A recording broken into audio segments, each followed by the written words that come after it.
you guys have a buy rating on Tencent. That's correct. Why? I think that Tencent still has a bunch of like catalysts in future. One of the key things we find that just 1 week ago, Tencent started to monetize its second largest mobile game. It's because Tencent has been like frustrated by game code approval issue for 1 year. But now we start to see some early sign that this is going to be easing. And the second thing is that Tencent has a pretty strong game pipeline in the coming, 1 or 2 years. Definitely, Tencent's advertising probably is a little bit weak due to the macro weaknesses, but I think it's not that serious. The more important thing is that we do see that Tencent, as one of the largest technology companies in China, could be a very good safe harbor under current situation. You mentioned about the pipeline. They dropped PUBG after it didn't get approval from regulators. They're switching to some of these more similar games that they can actually make money off of. How well can they actually monetize as they shift some of these users to these games now? Or are we likely to see still a bit of weakness in terms of the guidance and gaming revenue? First of all, actually, they simply update the game with a new title. So I would say like 100% of the gamers will switch to the new game. And secondly, because Tencent has always been relying on its social network to promote the game, which means usually I will play my friends with those games. So a very I can think of like promotion method is that if you introduce your friends to the game, that you can win some reward. So that's a very powerful weapon Tencent has. So that's why that we are very optimistic in the new game. We estimate that it could bring about like 10 billion in terms of revenue and about 5 to 8% of the net income, additional net income for that single game. Wow. Sean, it's Tom here in Beijing. Operating margins. The view is, and they've been squeezed, of course, that that's going to continue, maybe a drop of another 13%. When do those operating margins start to turn around, do you think? First of all, I think like operating margins due to several factors. If you ask me, some of the long-term issue is that Tencent is more rely on the external developers, which means that they need to give more shares to the external game developers. That's something for a long-term issue. And the other thing is that some low-margin business like the internet finance and the business-related revenue is ramping up. So I would say that Tencent's margin maybe that in the next 1 or 2 years we will continue to see the margin where be some margin pressure for Tencent.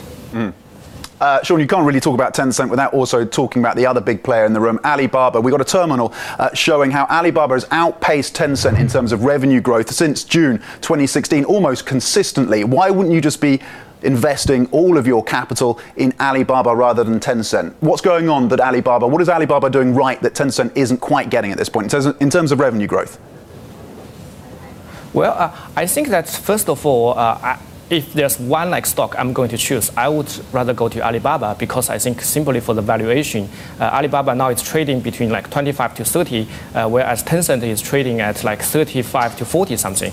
The other thing is that under current situation, because Alibaba's culture is very from top down, they have a strong management and the middle level people only to implement all these strategies. The other thing for Tencent that they encourage the middle level people to have their own thoughts and have this horse racing mechanism. So under relatively weak markets, this kind of centralized organizing and this corp culture may outpace the whole market. So if there's one company, if I need to choose between Baba and Tencent, I would definitely go to Baba.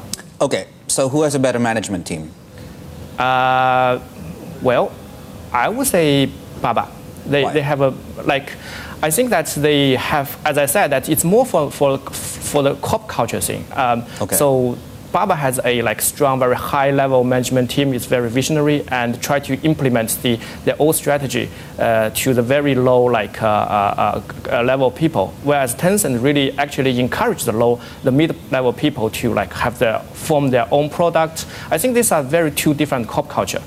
You can't really say who is better, but under current situation, I think that a strong management team and who can implement all these strategies will be a winner in this market. We haven't even talked about the trade war, but most people say, you know what, these stocks aren't really trade war stocks. They're more about a play on the domestic economy. You know, now that the economy is showing signs that perhaps it's bottoming out, can Alibaba actually reap the benefits from that?